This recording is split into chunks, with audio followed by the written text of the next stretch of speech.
You've finished a conversation 3 hours ago, but your brain is still replaying it, word by word, searching for what you should have said differently. You weren't even wrong. Your mind just won't let it go. If this is you, you are not broken. What's actually happening inside your head is something psychology has studied for decades, and the truth will surprise you. Welcome back. This is where we go deep into human psychology, the patterns, the science, the things most people never stop to examine. Subscribe if you are new. Let us get into it. People who think too much are everywhere. They rehearse conversations before they happen. They lie awake analyzing things everyone else forgot already. They feel everything more intensely. Society calls it a problem, a weakness. But what if that's completely wrong? What if your brain isn't broken? What if it's running on a completely different operating system from everyone around you?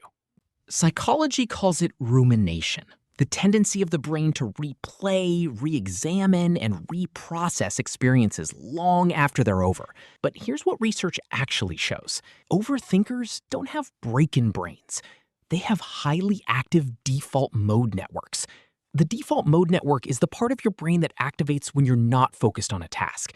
For most people, it quietly shuts down. For overthinkers, it never fully turns off. It keeps running in the background, making connections, finding patterns, asking questions that most people never think to ask. A study from King's College London found that people who ruminate more often also score significantly higher on cognitive complexity, the ability to hold multiple conflicting ideas at once. This is not a flaw in your programming, but here's where it gets fascinating. The same brain that won't stop analyzing your last conversation, it's also the brain that catches details others miss, that anticipates problems before they happen, that sees possibilities where others only see dead ends. Your overthinking isn't random noise. It's a brain working overtime because it was built to process more than most people ever will. But let's be honest, this comes at a price. Overthinkers experience emotions at a deeper level than average. When something goes wrong, it doesn't just sting. Echoes. A single critical comment can replay for days. A mistake everyone else has forgotten can feel completely fresh weeks later. Psychologists call this emotional amplification. Your nervous system doesn't just process feelings, it magnifies them. And because you're also mentally replaying the event, you're re-experiencing the emotion every single time you revisit it. This is exactly why overthinkers are often the most empathetic people in any room. You know precisely how something felt because you've lived it 100 times in your head. You can step into someone else's experience because your brain already does this naturally. But there's a darker side.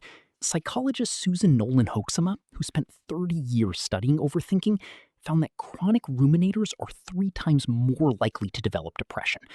Not because they're weak, but because they're running a powerful engine with no off switch. The brain that gives you depth also drains you. The mind that sees everything also gets exhausted by everything. And most overthinkers don't even realize how much energy they spend just thinking. So what do you do with a brain that won't stop? The answer is not to silence it. Research from Harvard's psychology department shows that trying to suppress thoughts actually causes a rebound effect. The more you try not to think about something, the more your brain fixates on it. The key?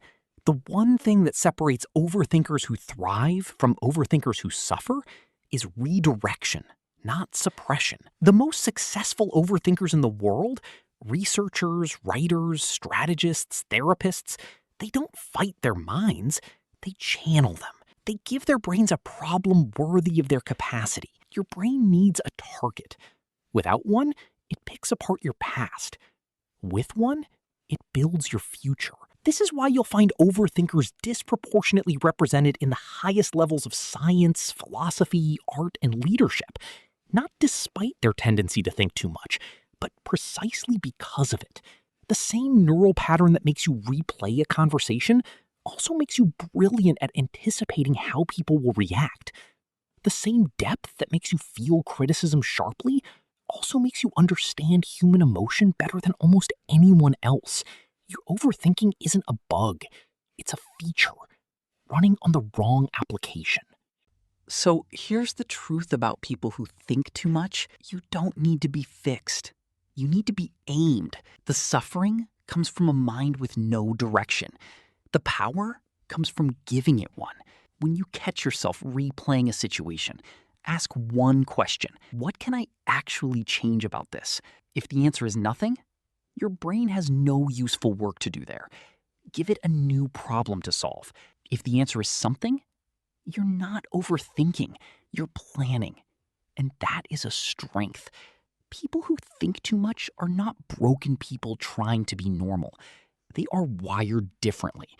And once they understand how their mind works, they stop apologizing for it and start using it.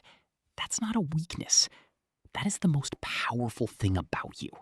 Psychology is full of truths like this, insights that completely flip what you thought you knew. If this video made something click for you, hit subscribe. Every week, we decode the hidden psychology behind the behaviors and patterns that shape who you are. And if you're an overthinker, drop a comment below. What does your brain replay the most late at night?